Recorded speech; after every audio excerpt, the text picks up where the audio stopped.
What's up, everybody? Welcome to Kinda Funny Games Daily for Friday, April 27th, 2018. I'm one of your hosts, Greg Miller, alongside Tim Geddes. Happy birthday, Greg. Now, Greg, I need to let you know I want to know what's going on. You're looking all over at me. I can see out of the corner of my eyes. I wanted to see what shoes you were wearing. I want to see what's going on with this outfit. Yeah. Because I got to say, this shirt, these pants together, that's fucking pro maneuver. It's all StitchFix.com. You probably can't see how fucking awesome this outfit is because there's little red dots here that correlate with the pants, StitchFix.com. also with the black, going with the shoes, maybe? going with the tie. Yeah. Things are looking good. This is the best you've ever looked, Greg. Thank you. I didn't tuck it in because usually I don't have to stand up. So now I feel like a fool because this is a shirt that I would normally tuck. No, but see, I liked it. You can't tuck this in. It would ruin the look. Really? Yeah. Then I need the tie needs to be longer than I think. Right? And I mean, this isn't even buttoned all the way because it was doing that thing where it's just a little too tight. Oh, okay. Well, I don't know about that. You should probably button that button. But besides that. But not if you're going to be... You know what? Comfort. Just be comfortable, man. It's your birthday. You can cry if you want. You can button if you want it. I agree. This is a great looking outfit. Stitch Fix. It was just down there. But yeah, you sit down. No, not even now. Yeah, I'm in this weird spot, everybody. And hey, welcome to Kinda Funny Games Daily, all that shit. Weird spot. Yeah. Where, people are like, oh, Greg's quitting Team Fat and all this stuff. I'm not. I just lost some of the weight from the bike ride and eating a little bit better. But then I'm still not skinny. So I got I buy the slim fit shirts. So are you in the space between spaces? I'm in the space between spaces. As long as I've known you, you've been an extra large person. Yeah. Oh yeah. I'm not a large. Yeah, you're by extra anybody's large. stretch of and that was my imagination. thing for a long time in my life. I was always large. Yeah. But then when I lost weight a long time ago, Sure. we're talking years ago at this Sure. point. I was like, oh shit, I can fit into medium, but I never looked good in medium. It was always like a kind of in between. Like if there was an extra medium. Okay, that would have been good, but that didn't work out. Yeah. So no, it's with the dress collar shirts. Yes. Sometimes I order extra larges like this one, and it's perfect or whatever. And then I get other extra larges, and I'm like, this is too tight, or this is borderline too tight. Yeah. The closet is filled with goal shirts from StitchFix.com. Yep. Of like, just if I keep riding my bike, I'm sure I'll drop a couple LBs and then I'll fit in that no problem. Yeah. But then there's just other shirts we're not. So it's always just like hit or miss of what you're gonna wear. But yeah, it's my birthday and we got a cake, so we're gonna cut that up and eat that. If you didn't know, ladies and gentlemen, this is Kinda Funny Games Daily. Each and every weekday on a variety of platforms, we run you through the nerdy video game news you need to know about. If you like that, be part of the show, kindafunny.com/KFGD with your questions, comments, concerns, bad PSN names, and everything else under the video game sun. Then watch us record the show live, twitch.tv/kindafunnygames. If you're watching us live, you have a special job. Go to kindafunny.com/you're wrong. Tell us what we screw up as we screw it up so we can set the record straight for everybody watching later on youtube.com/kindafunnygames and listening later on podcast services around the globe. Housekeeping for you. MCU in review has reached the final destination. Avengers Infinity War is up right now. Our review, it starts spoiler free, again, gets into all the spoilers, and of course ranks it, gives you the baragu bagu, all that stuff. It's up on youtube.com/kindafunny and podcast services around the globe, as well as the God of War Spoilercast podcast services around the globe, and of course, youtube.com/kindafunnygames. I assume some of you are going to beat God of War this week, and I'd love it if you then went and listened to Spoilercast with Corey Barlog. God of Infinity War. As we pointed out earlier, it is my birthday. I'll wait for Kevin to clap. Thank you, Kevin. Thank you. Sorry, you're making the show happen, I know. It's my birthday. I'm doing something I've never done before and asking you for a gift. It would really mean a lot to me if you went to patreon.com/kindafunny or patreon.com/kindafunnygames and gave us $1. If you already give us $1 or more bucks, I'd ask you to give us one more $1 and then just change it after the fact. I talked briefly with Nick on this as I was walking off the thing. We're bad at asking for money. And when I say that, I mean, obviously our whole business is founded on Patreon asking for money, but it's just become part of the rigmarole. Yeah. And I was listening to Death, Sex, and Money this past weekend and a couple other NPR shows, and they're doing a fundraising thing right now of like, hey, really, you guys make it happen. And we don't ever do that. Hey, really, you guys make it happen. It'll go back to just being part of the housekeeping, blah, blah, blah. But if you're enjoying MCU in review, if you thought the God of War Spoilercast is one of the best things we've ever done, which I do and so many other people do too, Tim does as well. You like Kinda Funny Games Daily. You like any of the stuff we do. It would mean a lot just to give us $1 once. Go right now, up your pledge $1 once right now. Go up, do it. As soon as it clears, set it back. Delete your Patreon. It doesn't matter. It would mean a world to us if you would do that today just for that. So I'm guilting you with my birthday. And then, of course, good time to guilt. We're brought to you by Puzzle Quest. No, Marvel Puzzle Quest and MeUndies, but we'll tell you about that later. For now, let's begin the show with what is and forever will be The Roper Report. Time for some news. Sounded painful. Are you okay, Kev? I had to cough. Oh, did you? Thanks for not coughing through the... I beat it. I'm proud of you. Yeah. 3 items on the Roper Report. A baker's dozen. The first one is a Nintendo rock block of news. It is packed to the brim with things to talk about with Nintendo. First we're going to start is they put out their E3 plan. Basically, it looks like this for E3. The Splatoon World Championship, Splatoon 2 World Championship, opening rounds will be June 11th, and then finals are on June 12th. I'm not going to give you the times for that. You'll find it if you care. Then there's their video presentation. This would be the direct, right? This is listed as, get a look at Nintendo Switch titles for 2018, including the recently announced Super Smash Bros. Game. Starts 9 a.m. Pacific on June 12th. Jeez, June 12th. Then June 12th being the Tuesday, the normal it's the normal thing. Yeah. That's the opening day of E3. Then Nintendo Treehouse Live, 3 days of Nintendo Switch gameplay with Nintendo Treehouse members and developers. Starts with the recently announced Super Smash Bros. Game right after the video presentation. Then the Super Smash Bros. Invitational 2018 starts right after the conclusion of the Splatoon 2 World Championship Finals on June 12th. Tim. Yes. Lay it on me. Oh, man. All of this is very exciting to me. I feel like they're giving Smash Brothers the Odyssey treatment or the Breath of the Wild treatment that we've seen the last couple of years of really focusing on it and having a lot going on there. I think that this is a perfect pacing, and you can kind of look at this and see where they're going to announce what. Sure. Well, Splatoon 2 thing, that's just building hype and keeping Splatoon 2 relevant to people and continuing to sell that. Getting into the video presentation, they made it clear that they are, in the press release, it is focusing exclusively on 2018 games and that 2019 games will be looked at a later date. Oh. Like they spell that out. They also said that. Yeah, sure. Kevin, do you want cake? Yeah. Okay, just make sure. They also said that last year, and we ended up seeing Metroid Prime. Right. So there might be some surprises. But this year they spell out even more, saying that 2019 specifically will be shown later. They did not do that last year. I thought they did do that. I thought they said last that year. They said we're just doing 2018. They didn't talk about the other years. So that's what I'm saying. It's like, I don't know. But they did lie last year, and I'm happy they did. Of course. Good job. Well, please lie to us, Nintendo, and anybody at E3. I always joke around about David Jaffe lying about the Twisted Metal thing, but I didn't want that spoiled. I'm glad you just do it your way. That's E3 is all about the surprise. Totally. But I like that they're being really upfront about how much Smash is going to be involved, and like Smash Brothers is named in like every single thing here.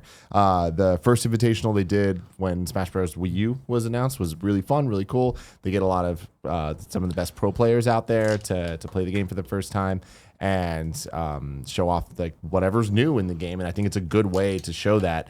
And there's all the rumors of the booth being taken over by Smash Brothers, and I think that's a really good call. Yeah. No, this is great, and I feel like Nintendo's done such a great job with the Treehouse Live in the last couple of years of after the video presentation, continuing right in throughout E3, having the live stuff going, whether that was 2 years ago with Breath of the Wild, them playing Breath of the Wild for like 4 hours in a row. Yeah. Or last year when they immediately announced Metroid Samus Returns. That's the thing is like we can't sleep on Nintendo Treehouse Live. They say that it's going to start off, of course, with Nintendo picking right up with Smash Brothers. Awesome, but it's going to also then lead into a bunch of, hey, here's things you didn't know about, here's these games that are unannounced, yada, yada, yada, into that whole thing. Yeah. So that'll be a big one as usual. Yeah. But it's traditional. It seems like the same blueprint they've had for a while. I feel like this is a refined version of what they've been doing for a while, like different variations. Because again, like Nintendo World Championship began, the revived reboot of it began at E3, and then they kind of made it its own separate event. So this is kind of taking like bits and pieces from that and pushing them all together. I think it's a good call. Yeah, no, 100%. Okay. What are we going to get for Smash at this thing? So that's what I'm very excited about. We're getting a full blowout, man. Like, do you think we get the release date? We get the whole roster? Is it a blowout from here's everything? Yes. I think that we'll get the name of the game, like the fact that they're still saying the new Smash Brothers that we're talking about. Yeah. Like they're being really cagey about what this thing's going to be titled. And I don't want to get my hopes up too much. Yeah, well, you never do that. Yeah. You never dream. But like I feel like this is going to be Nintendo's vision of Smash Brothers as a platform, and I feel like the name needs to reflect that, and I feel like that's why they're being kind of. You don't think they're just calling it new? Kevin, use your microphone. Kevin Coelho from kindoffunny.com. You have a question from the press pool. I'd love to hear it. I was just gonna say, you don't think that there's a possibility they're just gonna call it New Smash Bros? No. Okay. Yeah, I really hope not. I hope it's named just Thank you, John. Super Smash Brothers, or like, I don't know, something that implies that this thing's going to go on for a long time. Smash Brothers Universe or something, even though I don't love that name. But something that implies it's this game's going to go on for a long time? That this game is going to last. This is Smash This is Brothers. the Smash for this generation? Yeah, and that the DLC will continue to come in for the next couple years. Okay. And the Smash hype cycle will never end. You know, I feel like that'd be a really good call. I do think that we're at E3 going to see the bulk of the roster, and I feel we'll know everyone that's returning from the Wii U version. Okay. Because there's a lot of big questions there. We'll probably get a couple newcomers announced at E3. Okay. And a promise of a couple more things to come. And then we will get a release date. And I think that ties into one of the next news stories. Caught me off guard with that transition. Because I was shoving the cake in my face. I'm going to keep chewing through it, though. You know what I mean? I can't not. Oh, you know what I mean? Is it the next one right here? Somewhere. Yeah, the online thing. Oh, okay. Let's jump to that then, because that's where okay. So IGN has a rundown of Nintendo's financial briefing from yesterday. One of the things on there was an online update. Further information on the console's paid subscription service, which offers a richness of online features that allows consumers to continuously enjoy Nintendo Switch, will be made available in early May. A lot of interesting stuff here. A little image for it. Still says September 2018. For it coming out. For it coming out. They're not backing off of that. They easily could have not had that date there. Yeah. And the more information could have been, it's delayed again. So this tells me it's not being delayed. A lot of people were talking about that. Second off, in terms of the update, it doesn't say in a direct. It doesn't say in a video presentation. It says via a website update. Okay. That concerns me. Not your like, traditional way of getting information. Big information. It's like, all right, that seems very weird for Nintendo. They've been very focused on video presentations in various forms. But this is the financial thing, right? This is talking dollars and cents to people. You could just update the website to say, September 2018 is when it's coming, but then here is more information. Here's a more refined release date of playing, something like that, right? True. And I imagine that there will be a direct that accompany or a video that accompanies this announcement. There's a couple things here that intrigue me. And it's like it could go either way because May, before E3, that means they're trying to get ahead of this stuff. In a perfect world, that means they want to talk about pricing. They want to talk about some exciting stuff, and they don't want to take up time from the E3 video presentation. They want that to be about the games that are going to make you want this thing and whatever. The other way to look at it is they're getting the bad news out of the way. And they're just gonna get all that out. I think it's somewhere in between. Not bad news. I don't think it's bad news at all. I think it's just boring news. I think it's just nuts and bolts. Here's how this thing works. Here's what this pricing plan. Stuff that isn't revolutionary, exciting. I think also it's where you could introduce how we keep talking about it's gonna be a subscription service, this, that, and the other. You could then introduce more of that information without telling you the games, and then the direct for E3, right? That's happening on Tuesday morning at 9 a.m. That could be where you come out and be like, we've already talked about the nuts and bolts of what our online, actual system is. Here's what you're getting in terms of the meat and potatoes. Yeah. And again, the two-way thing. On one hand, I can see us getting a date for Nintendo's online thing in September 21st. I'll just say it. Some random thing like that. Like end of September sounds right to me. Poe's birthday, September 21st. Yeah? So good day. Yeah. So I can see them just then announcing that in May, and then. To me, that's like, it's either, oh, great, that's when Smash Bros. Is coming out. And they'll announce that at E3. It'll just be like, oh, yeah, and the same date of online, it's Smash Bros. But then the other side of me, I'm like, well, if they announce the date of the online service, does that mean Smash isn't coming with it? Because are they going to announce the same date 2 weeks later? That seems like a double whammy you'd want to put out there if that was the case. Online update. Further information on the console's paid subscription service will be available in early May. See, I think you can update and give more information and not give the date. Still keep it September? Yeah.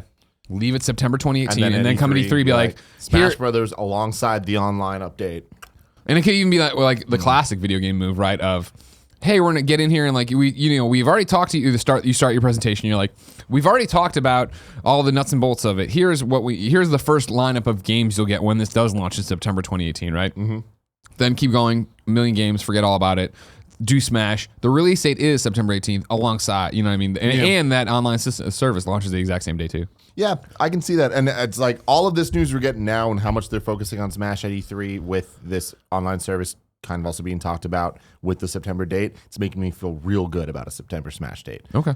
Which previously I thought that was a good idea, but I was like, I think they're going to hit that October Mario Odyssey time, like October 26th. But I don't know. Okay. It's exciting time. We don't have to wait too much longer. I love this, man. Yeah, no, May is in a couple days. Yeah, right.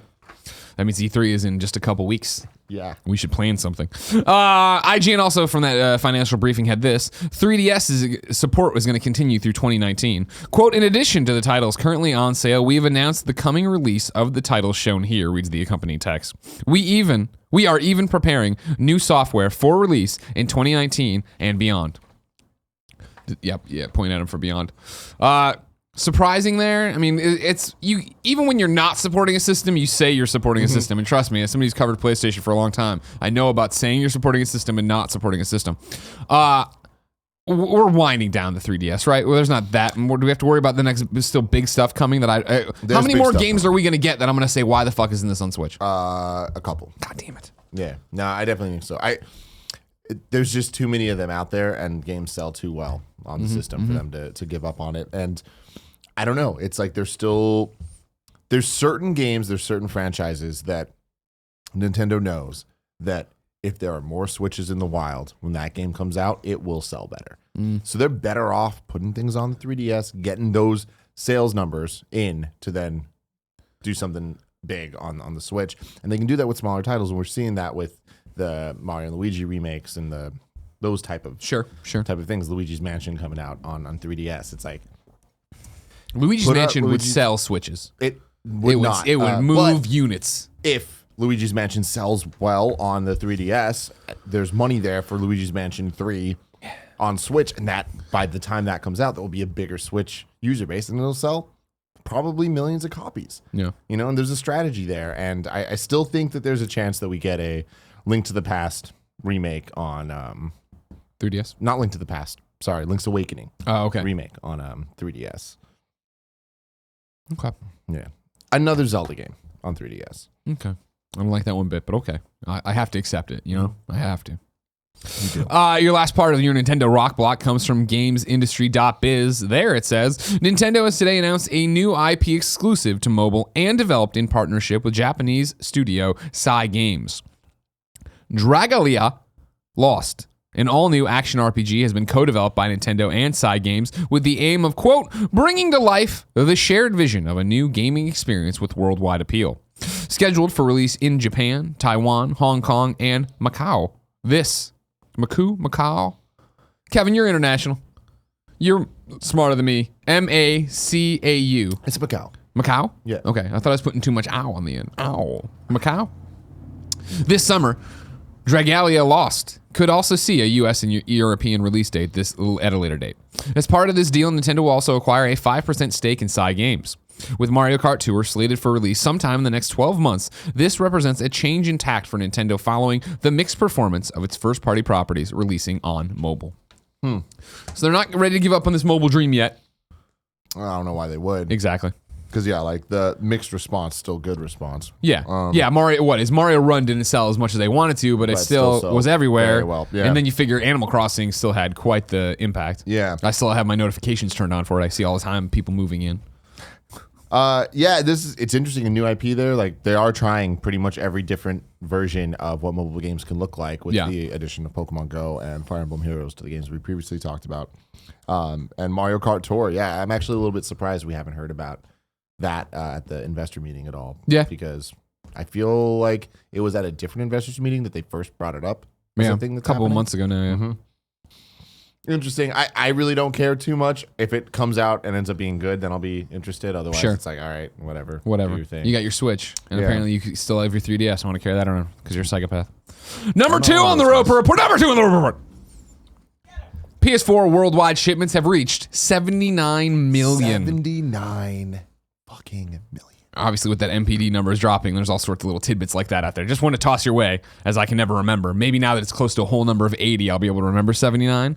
close to 69 as Close well. to it, yeah. Be over. But geez, Louise, that's nuts. right? And this is gonna keep going. Apparently, God of War. I mean, yeah. God of War, Spider-Man. Spider-Man's gonna be a big deal. Last of Us, like there's Detroit, yeah. Days Gone, Death Stranding. Death Stranding. It's Patapon just like 2. there is a Patapon 2. Yeah. My God. If they do Kevin, can you imagine a world where they do a Patapon PS4 Pro? Can you imagine, Kev? Gonna be 100% honest with you, boss. Can't. Okay, well, thanks for being honest. That's all I can ask for. I mean, That's all I can ask for. I wish I could lie to you, but not on your birthday, dude. Thank you. Not That on means a your lot to me. birthday. See, that's what I'm talking about. I got this little shelf of fat, too, because the pants are high. But I bring up the pants because I don't like the shirt feeling tight. But then I got the shelf of fat right there. I hide it pretty well behind that. It's not a Nick thing. I'm just pointing out to the people. Sounds like I'm still a fat slob. A lot of people trying to say I'm not. Especially yesterday when I was wearing the Captain America bodysuit. I mean, you look great. I'm like, well, yes, this is if I had muscles, this is what it would look like. It'd be great. Yeah. But beneath it's still just the cake man. Number 3, final one on the Roper Report. Dragon Quest X director is leaving Square Enix. This is via Kotaku. Now stick with me. Fujisawa has worked on the Dragon Quest series for around 2 decades. Today on Twitter, he announced he's leaving Square Enix. Quote, finally, I have a personal announcement, he wrote. I, Fujisawa, am leaving Square Enix. He added that he would be taking on new challenges at another company. Quote, I apologize for this sudden announcement, he added. We wish him well. We do wish him well. Interesting. Sudden announcements. Like, I wonder if it's a sudden announcement to the fans or if it's a sudden announcement on the inside. Well, here's the thing is that I read the Kotaku piece and I was like, oh, this guy's leaving. Dragon Quest X, got it. I'll put this in there for those fans. It seems that the game he was working on as well before, there was another game since then that's out that I'd never heard of that he's working on, and they just pulled the plug on that. So I think it might be, and so then is it that he's upset about that, or because of that he's going? I don't know. We'll see.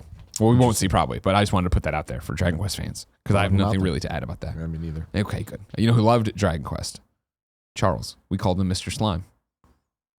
Charles on yet? Yeah. Yeah? Yeah, Mr. Slime. We tried to get him the Twitter handle, Mr. Slime, but there was a woman who had it for Mrs. Lime. She only tweeted twice, and her last tweet was like something to the effect of, hey, anybody know about this disease? And then she never tweeted again. It was very much like, huh. I don't know what's happening with Mrs. Lime. We can check in. No, not that kind of lime. Mrs. Lime, like a lime in your Corona. Yeah. It was, but I don't know. Hopefully, you know, I doubt Charles would have changed his handle to that. But in those days, maybe he would have. Like it? Was Charles like? No, I mean Charles doesn't really like anything. Yeah, I guess you're right. When you talk to Charles, I mean, I've hung out with Charles many a time in a personal setting. I'm like, I can't tell if you hate me or like me. So you know what I mean? He likes you. Yeah. He likes you. What I did is though I leaned into it. One of my longest running, you know what? And I'll do it right now. This is gonna be hard. Is that a long time ago I had found this image of a cartoon snake and a badly drawn cartoon snake. Like it was in the middle. It was like I don't even remember what I put in. Cartoon snake maybe. Yeah. And then I took that image and I texted it to Charles. And then for the next decade of our friendship, I would just randomly text that to him. Just out of the blue. Okay. And I'm looking for it. You know what? I can just go. Hold on, I'm gonna go here. I'm gonna go Charles. It sounds like you've been doing that for a long time. It sounds like you might continue to do it for an even longer time. Right. But while I wait for that to happen, Greg. Yeah. If I wanted to know what video games are coming to mom and grop shops today, where would I look? You go to the official list of upcoming software across each and every platform as listed by the Kind of Funny Games Daily Show hosts each and every weekday. Yeah. I wasn't sure if we were going into some kind of standoff. We threw it off there. So here you go. Okay. See, I got it in 2016, January 16th. Oh, that's a little doodle snake. December 3rd, 2015. May 1st, 2015, February 26th, 2015. He's going to enjoy this. He's going to, I don't know why he's never responded, but yeah, you're right. I guess that never did happen. Here we go. Hold on. Why did they make iOS so hard to copy? There we go. There. And then we go. We're going to paste that in there. Sent it off. It's sent off. This is the first text I've sent to Charles since May 29th. I'll come almost a year. Almost a year. But here it comes. My little snake man. Out today. 12 Orbits on Switch. Agatha Knife on Xbox One. God, I hate it. You're a video game maker. You go there, you hit the button on the random name generator. What do you get? Agatha Knife. Aquamoto Racing Utopias on Switch. We've played that before. Bouncy Bob on Switch. Drago Dino on Xbox One and Switch. Drago Dino. Jotun Valhalla Edition on Switch. Corgan on Xbox One, Monster Prom on PC, a game that's a fan favorite. Yeah, Joey Noel loves it. Fan favorite, of course, at every one of the PAXs is. Remember, we have a prom coming up, June 30th. Kindafunny.com/tickets. Maybe you should go play this game to figure out how to go to prom. Psychedelica of the Black Butterfly on PlayStation motherfucking Vita. And with a name like Psychedelica of the Black Butterfly, who could resist? I looked at the press release today, just at the screenshots. This might shock you. Looks like a visual novel. Just putting that out there. Oh, yeah. Psychedelica is a cool word. Yeah. Is it a real word?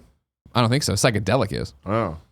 I like that. Is something? Oh, is Jen cooking already? Yeah. I was like, it smells like burning. Did anybody move the barbecue away from the wall? Do we have a fire extinguisher? Yeah, I was asking about that too. We got a fire extinguisher right, Kevin's looking for the fire extinguisher. It's in the impossible Cool. reach you place. can see it right there. It's right Just okay. Just go. Watch. No, go You know check what? if the house is on No. fire. Save the Ninja Clan is on Switch. Snow Moto Racing Freedom is on Switch. Okay, we're going to have to dive deeper. into Stop this me, story. buddy. Jen already pulled it away. Good job. What a smart lady I married. Aqua Moto Racing Utopia. Yeah. Or Snow Moto Racing Freedom. Yeah. The battle of the Titans today on this fucking beautiful Who do you Friday. think picked that day first? And then the other guy was like, fuck, the other Moto game's going. We got to get out there just so, we're a shared Moto experience. the Moto Cinematic Universe? It's got to continue. Nintendo Switch sees the release of beautiful Rogue Light River Journey, The Flame in the Flood today. I copied that right from the press release. And then the Imposters DLC for Sword Art Online Fatal Bullet is available now to download on PlayStation 4, Xbox One, and Steam. Meanwhile, deals of the day for you. GameSpot is talking about the Square Enix sale over at the Square Enix website. Square Enix has dropped prices on a number of PC games, notably on many entries in the Final Fantasy series. So if you've been looking to pick up a Square Enix game on PC, head over there and check it out. For now, let's move to reader mail. But first, I'll tell you, it's brought to you by Marvel Puzzle Quest and MeUndies. Guess what, everybody? It's been a week of me telling you, and I will continue to tell you that Puzzle Quest is not dead. It's back. This is proof that God I loves guess it you. never went away. Anywhere. But I didn't know about it, so it was dead to me. Back in your heart. Exactly. Puzzle Quest, a game I enjoyed so much way back when my career started at IGN. I missed it and have actually been saying, why is there not more Puzzle Quest? And it turns out there is, and they combined it with Marvel. You can play as 150 Marvel superheroes and villains in a story mode. You can make alliances. You can play other people, but it's all Puzzle Quest of match 3. Awesome distraction gameplay. Here you are on your phone playing it. I'm not a big mobile gamer. I've said that before. When they sent me the code and I put it in, I was like, this won't be real Puzzle Quest. Oh my God, it's real Puzzle Quest. And now I play it. And if we talked about it yesterday on the show, there is a best friend group, KF Best Friends. You can join that alliance, play with them. People are talking about it on the Reddit. I want to get it too. It's free. What's the way that I can get it to support us? So here, exactly. Don't just get it. A lot of people just get it. Remember, the ads are there to help us too. You need to go to d3go.com/MPQ Thanos. Because what that'll get you, any new player who joins up will get a free 3-star Thanos for Marvel Puzzle Quest. I'm going to need you to read that URL again, Greg. Well, if you go to any of our videos or podcasts, there's a link in it. Okay. So you can go there. But what is it? go.com/MPQ Marvel Puzzle Quest Thanos. And you're good. Okay. Only new players get the Thanos. We've been talking about it. I really enjoyed its Puzzle Quest. I ain't lying. I'd be dying if I was. Yeah. Our next sponsor, MeUndies. If I'm lying or dying, I love MeUndies. I'm not wearing a Captain America suit today, so I can pull down my pants below my gut this time and pull up my undies. Which ones are you in? Oh, I think we were close. I'm in just this weird design that I think kind of looks flesh colored. But Kevin, last time I tried to show it against my flesh, didn't want me to do that. Remember this, Kev? Looks flesh colored? MeUndies are super soft. So soft. They got cool designs, and they're shipped right to your door. I've said it before. If I'm lying, I'm dying. They've Please never say it again. given me free underwear. I've bought them both times. I only use MeUndies. Threw away the rest of my undies because they weren't soft anymore. MeUndies is what it's all about. You get a 100% satisfaction guarantee. You get $20 off your first pair and free shipping if you support us, which is pretty easy to do because this is a no-brainer. Get 20% off your first pair of the most comfortable undies you will ever put on, plus free shipping. A 100% satisfaction guarantee. Go to MeUndies.com/GamesDaily. That's MeUndies.com/GamesDaily. No! That's awesome. It's not awesome. If you're at home, what happened is Tim put his phone down for 2 seconds, and then a piece of cake fell right over like a Leaning Tower of Pisa right onto the phone. I'm gonna take a photo of this. Tim, I'll eat the cake. Take a photo of this. Put it up. This is a second screen experience if I've ever seen one. Second screen experience right there. I'll put that up on Instagram.com/GameOverGreggy. Maybe eventually. No, you know what? I'll put it on Twitter. Hashtag second screen experience. Because if I put it up now here's the thing. It says the snake didn't get delivered to Charles on yet. We're gonna have to do that. Do you think Charles changed his number and didn't tell me? Is that something you think happened? Because I want the snake reaction live on the show. Look at that. Your phone's all caked up. This is horrible. Oh man. Wait, what are you doing with the cake? Hold on. I'm Second. just trying to get it to stay. Second. I'm gonna need someone to deal with the cake. Tim, I got it. Don't worry. I'm gonna deal with this cake. Kevin, I need you to eat that cake. That's a big slice. That's- I know, man. I know you don't Quarter of want the to. cake. Well, then you know what? Cut it up then. Experience. Second screen experience. You might be saying, guys, this game's daily's off the rails. And you know what? It is. I'm we always sorry, said guys. it could be. My No, don't phone's apologize. It's kind of funny. It's my birthday. This is what we do. We horse around. We have fun. Second screen experience is going up on Twitter right now if you want to see Tim's phone with the cake on it. A fucking cake fell off. I just like it because I had seen it Dude, starting it to was so look dramatic. starting to look like it was going, and then literally you just put your phone down for 2 seconds and then just plunk. Let's see what the listeners have to say today. Remember, if you want to be part of the show, kindafunny.com/KFGD. No more cakes are going to tip over. Kev got in there and hacked it up because he's a man. Tim, Yes. it's my birthday, but I'm going to pass the gifts on to you. Please do you want to do. talk about Pokemon right now? Do you want When to talk? do I not? Do you want to talk about our generation aging up in video games, or Let's start with that one. the decade of dreams aging up? Well, yeah, I want to do all three though. Michael writes into kindafunny.com/KFGD and says, I was born in 1990, and I think I can reasonably say that by the time those of my generation reach their seniority, more people will have played video games than have not. So my question is, how do you think this shared experience will affect other aspects of our culture and our way of life? Movies like After Earth and Ready Player One already draw heavily on games. Some weight loss and wellness apps use game mechanics to encourage people. What are some of the changes you guys already see that you can attribute to video games, and what do you think is next? Thanks for all you do, Mike. It's a great question. Yeah. Now, this speaks to what I'm always talking about, right? Where in Congress or the debate about violence in schools, people who don't understand games throw games under the bus because they just they remember their kids playing Mario, their kids found another interest and stopped playing Mario, and so then when they hear that you can kill a prostitute and take her money and do all those horrible things in GTA, they think about an 8-year-old sitting there playing in front of the TV. Yeah. And I would say that'll go away when we all catch up in age and everybody's just Definitely. played games. Yeah, I don't know. It's definitely interesting. I was born in '89, so I'm the same age bracket as you are. Also the year Ghostbusters 2 was born. That's true. And the '89 Batman, as Nick likes to point out when he calls it the '89 Batman. Sure, of course. Nick was 35 I don't know when if that came it's just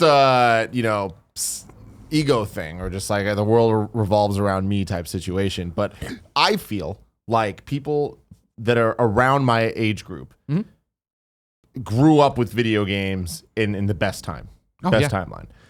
Because it was after the NES and Super Nintendo. Like by the time we were old enough to actually play games, all the classics were already out, and I feel like there was a history there that was told via video game magazines and celebrated in a way that made us want to go back and play Mario 1 through 3, play Castlevania, play Mega Man, like Final Fantasy, to have an idea of where the shit came from, and then we got to see where it was going, right? Sure. I feel like as the time goes on, all those games are available, and like every year it's a better time to hop into gaming because there's just more shit to go back to. But I feel like that's a double-edged sword where there's more to go back to, and I feel like there's less of a focus on you should play these to understand where things have been or whatever. Here's the core curriculum for being a gamer. Exactly, where I feel like for us growing up, there was that already. But yeah, I do think that it is growing up. You see things like God of War, and we've been talking about this to death, but that God of War PS4 compared to God of War on PS2, just the type of game and where that game's coming in to society at the time it's released says so much about where the video game industry is, both from the creator aspect, but also from the people playing the games. And I feel like that's going to continue to happen as we keep going. So, No, agreed. And I think I always talk about it. I'm obviously 83 to year 89. I always say that I was lucky enough to get in games and have them age up with me. And so where we are, and that's why we've talked about on the show, recently of like, why are all these dad games coming out right now? Because the people who create games are having kids and they want to, translate that experience to games. To Michael's question, I think the weight loss and wellness apps are a great example. Mm-hmm. The gamification of everything you do will continue and already is a huge part of it, where you get loyalty points or you feel like you're leveling up when you use certain apps that you can then turn around and use on rewards. I think the way when Virgin America, God rest his soul, went away, and we needed to get new credit cards, the way you went around and found the ultimate card for us because we could take the points and use them there, and like you could game the system by doing this. Like gaming the system has always been a turn of phrase in my lexicon, but I think now more than ever, gaming the system means treating it like a video game. Totally, and it's funny that when we talk about video games, and especially the last 2 generations, like it got to a point where I would say in 2007 probably, it's like, oh, if you read a review, it's like, oh, it has RPG elements or whatever. It's like, you don't see that anymore because everything does. That's just a video game. It has that, and I feel like life is like that with video games, where it's like, oh, it's like the gamification. We're close. We're maybe 5-10 years away from that not being a thing. That just being like, oh yeah, that's just how life works. Yeah, and I say life meaning, just every apps and the way people well, I mean, it's like, content. When we went to Missouri to film the Microsoft videos, right? We got that car that had Apple CarPlay or whatever. And like, granted, that's not a game in terms of that, but the way that it was all the same icons and it was the same app and the phone plugged in and knew exactly what it is. It's not even so much what are games going to do and what are we going to take from games as much as what are we going to see in terms of a convergence of technology where it is a shared ecosystem everywhere. I don't climb into a car and feel like I'm not using something as state of the art as my phone because it's talking to each other and go that way. And you see that with Tesla and everything else and self-driving cars and crazy people can make their cars cell shaded and look really weird. I don't know what their problem is. Just clearly they have too much money and people shouldn't support them as much as they support us. But yeah. Pokemon. You want to go to Pokemon? Let's go Pokemon. Ignacio Rojas, my man, writes in to kindoffunny.com/KFGD and says, kind of funny, gosh darn it, how are you? Can we please talk about Pokemon? When is it coming and why do I have to wait so long? Could it be coming this year? Tim, what does the deep web have to say about it? Give me the rumors, man. I know I've been hearing a lot about a supposed Pokemon Direct coming soon. Do you think we'll get any info about the game before E3? What would your dream next-gen Pokemon game look like? Fingers crossed for a Red/Blue 2. Anyways, keep up the awesome work. I feel like I talk about this every day of my life. People want to know, man. I'll continue to do that because I'm not the only one. We look at Reset Era and there's how many 500 post threads about hype for Smash, hype for Pokemon, leak this, leak that, like all this. There's an interest here, and there is a desire to know what this game is going to be. There's been a ton of leaks, and are any of them real for Pokemon? We'll find out soon. Some of the stuff that came out that people thought was real turned out it was concept art or ideas. So I'm not sure where we're going with this, but there's a lot of different options of what Pokemon can be on Switch. It could be a proper Gen 8, like a brand new adventure. It could be a remake/sequel. I don't want to say remake, revisiting of Kanto and potentially Johto in a Red and Blue 2. Sorry about that. Which in my perfect world would be what we get, and have that be a sequel to Gold and Silver, and as a continuation of that storyline. That'd be so freaking cool. Or it would just be a straight remake of Diamond and Platinum, Diamond and Pearl, with Platinum was the third, because that's how Game Freak has done this in the past. Where it's like new generation remake of an old one, and like going back and forth with the third version, whatever. Or they could just be doing something totally different and be like, hey, Pokemon's a platform, we're going to put this out, and there's going to be DLC plans where each of the regions will be remade. I think that's the least likely. Gotcha. I love that.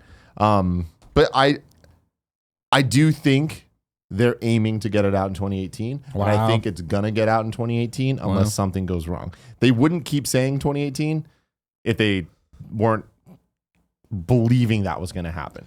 Because right now they're like 2018 or later. So they're being honest that it might not be this year, but I do think that we're going to see it, and I think that we're going to see it soon. Do you think it's a standalone thing? It's not. Are we going to get a Pokemon Direct soon before E3? If history has told us anything, yes. Okay. Could that be tied into the online thing? Maybe. I kind of doubt that. I don't think so. But I don't know, but at the same time, Pokemon could just be part of Nintendo's presentation here.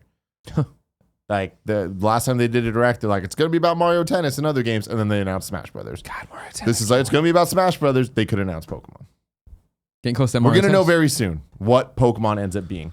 Regardless of it coming out in 2018 or 2019, I don't see it coming out any later than June next year. Okay. And I feel like we're going to know about the game by E3 Of next year. of this year. Oh, okay. Okay. Yeah.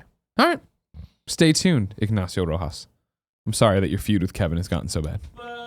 Wispa writes in to kindafunny.com/KFGD and says, Hey, Greg and Tim. I know the Spyro remaster is still a few months away, but where will the Decade of Dreams take us next? Assuming Spyro sells well like Crash, I'm sure a new PS1/PS2 era trilogy will be remastered again for a 2019 release.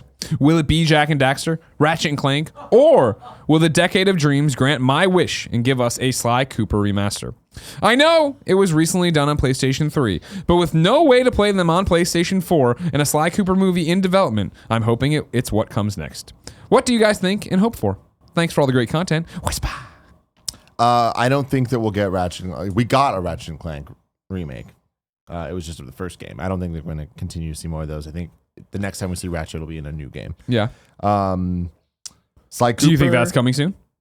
I don't know. I mean, I feel like I would think it would be overdue for it. Because you figure like the last one a darling. You know what I mean? It seemed like it sold well too. Yeah. It was a budget in quote price of $40, but it was around a movie nobody cared about. But the game itself was actually really, really good. Yeah. And I feel like sure, Insomniac right now proper in quotes being Burbank is working on Spider-Man. And I'm sure other stuff too, but North Carolina, couldn't they be doing it? Yeah. You know what I mean? I'm not sure what they're up to. Yeah. Sly Cooper, I could see them doing a similar thing where it's a remake of the first game to go alongside the movie. But what's the status of the movie? Is that still happening? Is that real? I don't know, man. That's one of those things they announced and you're like, really? And then you never hear about it again. And this just might be a bias I have, but like, is Sly Cooper and Ratchet in the same conversation? No. Yeah, I don't even think it's a bias. I don't think we can. I mean, don't get me wrong. I appreciate and love Sly Cooper, but I don't think it's the same thing. I think Sly's chance was the trilogy collection you're talking about, Wispa, and then the fact they made Thieves in Time, and neither set the world on fire. Now, granted, a different time, a different system, different marketplace, but I don't think it would be that much different now. In the same way, I don't think Jak and Daxter would be much different now, and I love Jak and Daxter. Yeah. I don't think you can come out and redo that and say like, all right, cool, here's a new Jak and Daxter installment or something. Yeah, and this all gets complicated because of licensing and who's actually publishing and developing the games. Yeah. Because the Crash thing was kind of like a unique situation that I don't think we're going to see again, where Sony made that happen with Activision. They partnered to do it and they got the exclusivity. Spyro, not exclusive. Yeah. That's Activision just doing its own thing based on the reaction to Crash. And then you can see Sony trying to do their own thing with Medieval. And it's like, good luck, guys. And that's the problem is I really do feel like, I think it'll do fine. Maybe I'm totally wrong. I don't think Spyro is going to set the world on fire. I don't think it's going to do Crash numbers. I don't know, man. Yeah? I don't know. There is a fucking love for it, and even if there's not, there's a love for the nostalgia of it that I think people will just fucking buy it. And I think it's going to do fine. I just don't think it's going to do Crash. Okay, maybe I could easily be wrong. I'm wrong all the time. Especially if it's put on Switch, because right now that's not announced. Oh, man, I think this game could sell very well. I just feel like I don't think Medieval is going to be a success. So then then it's like, how close to the bottom of the barrel in quotes are we? Not that these games suck or something. I think that Crash and Spyro are two sides of the same coin.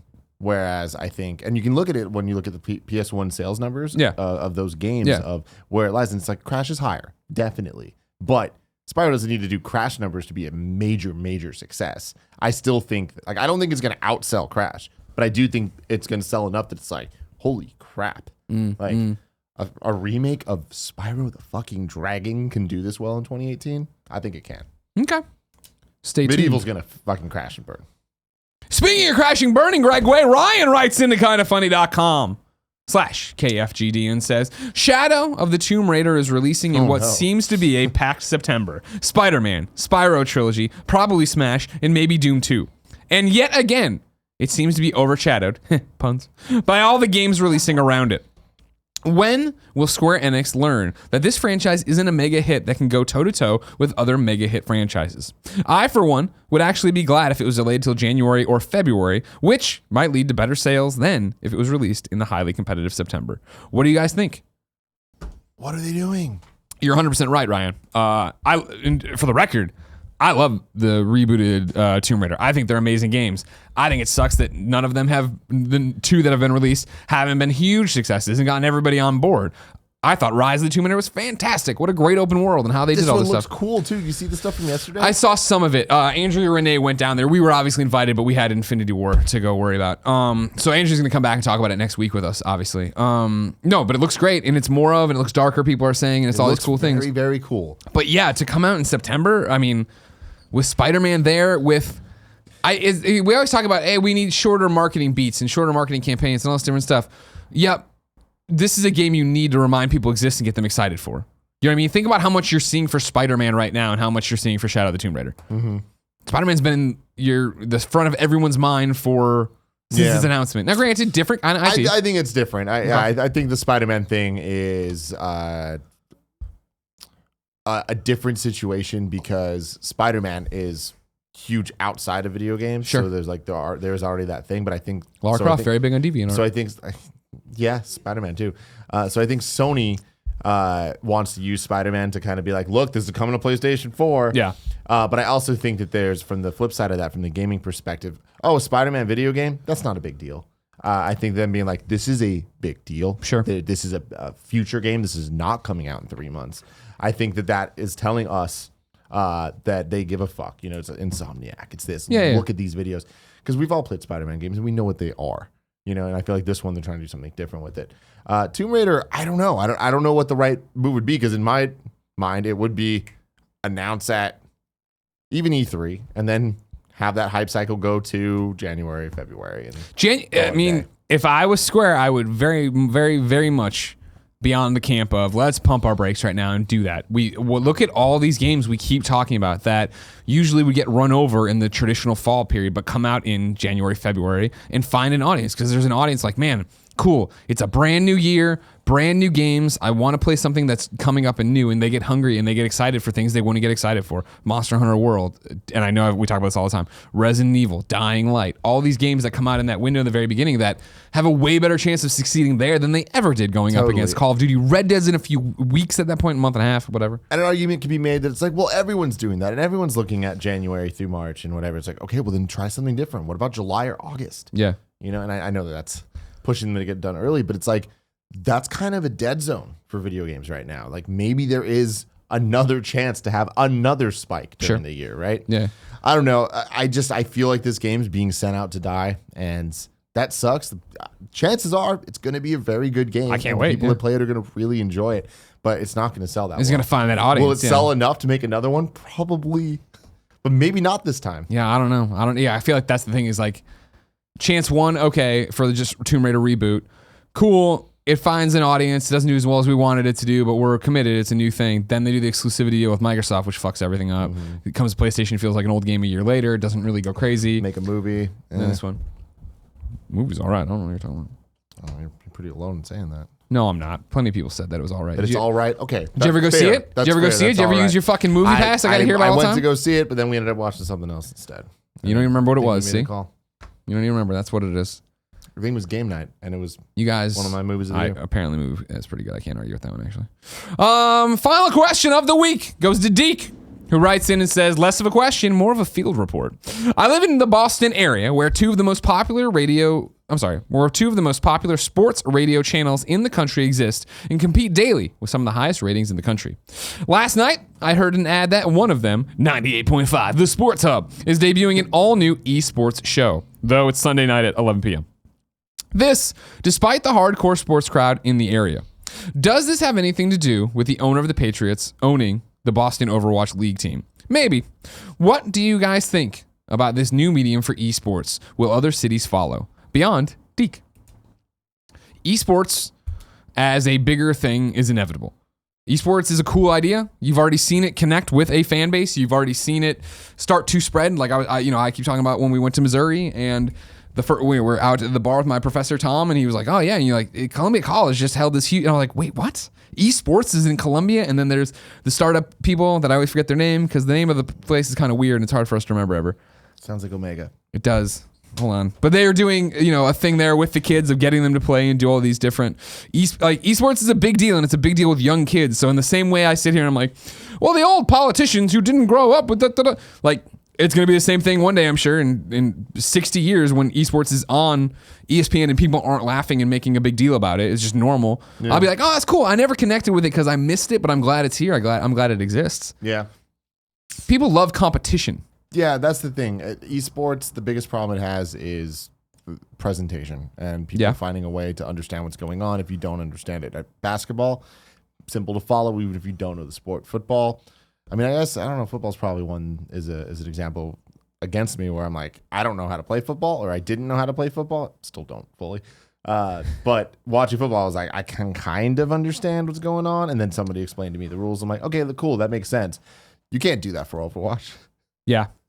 It's like impossible. Well, that's what I've always said, right? It'll be a game that I think a Rocket League, what's the other one that just started up that's good? Oh, Fortnite, right? Or PUBG or something like that, where it's like, okay, cool. I don't need to know the rule. Like when I turn on a Dota esports thing and there's 3 lanes I know, and then I start to immediately not understand what the hell's going on. When you can get it to a Rocket League, it's soccer with cars, right? Like that is the kind of pitch that somebody can watch and get into and learn about the game and also not feel intimidated coming into the game, I think, personally. Yeah. We were talking about Ukatsu. UKATSU.org if you want to go learn more about that. Out in Columbia, Missouri, they're doing a whole bunch of cool stuff. Ah, damn. It's time to squad up. Never all alone. This is where one of you writes in to kindafunny.com/KFGD, giving your name, username, platform of choice, and why you need help in a video game. I read it here. The best friends come and find you. Everybody plays together and has a wonderful weekend. Today, Crow Captain needs help on the Xbox One. That is the Crow Captain username. Space in there. Crow Captain on Xbox One says, I need help on the Save the World portion of Fortnite. I'm trying to complete the mission Plank Off, and it's really hard to solo. These specific story missions are set up so that you won't really group with someone unless someone is on the exact mission at the exact same time. So while matchmaking is normally fine, it's hard on such specific story missions. P.S. I'm not a dick. So, if you're not a dick and want to help Captain Crow on Plank Off in Fortnite, Xbox One, hit him up. Drop him that Xbox Live message. You know what I'm saying? Tim, before we go to Your Wrong, we have a special segment. This is I Share a Birthday with Greg Miller. Parentheses, when I say me, I mean my friend. Hayley, a.k.a. RugbyPrincess, writes into kindafunny.com/KFGD and says, Greg, I heard it was your birthday, but it is also my close friend Sarah's birthday.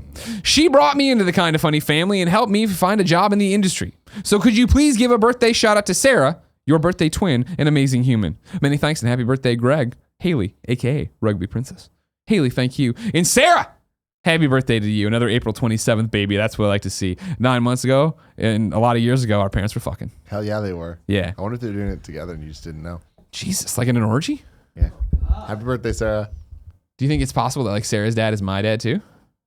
There's a possibility. Okay. It's very unlikely. Very unlikely. Very unlikely. All right. But it is possible given the time frame. Tim, we ask people watching live on twitch.tv/kindafunnygames to write in to kindafunny.com/KF. No, kindafunny.com/ you're wrong. And tell us what we screw up as we screw it up. What did we screw up today? Not much. Matt A. Plays says out today, Greg mentioned The Flame and the Flood on Switch. The game's actually released last October in the eShop. It looks like there's a limited run physical release out today. 5,000 copies. Lord of Pone says Insomniac has stated that all the staff are working on Spider-Man. How true that is, only Insomniac knows. Exactly. And also Lord of Pone says the Sly Cooper movie has never officially been canceled, but there haven't been any updates for a while. It was supposed to come out in 2016, but in December 2017, Rainmaker left the project. Supposedly there's a TV series coming first that's being done by Technicolor Animation. It's on their site. That's it. Ladies and gentlemen, this has been Kinda Funny Games Daily. Each and every weekday on a variety of platforms, we run you through the nerdy video game news you need to know about. If you like that, please kick us $1 today over on patreon.com/kindafunny or patreon.com/kindafunnygames. It means a lot to us.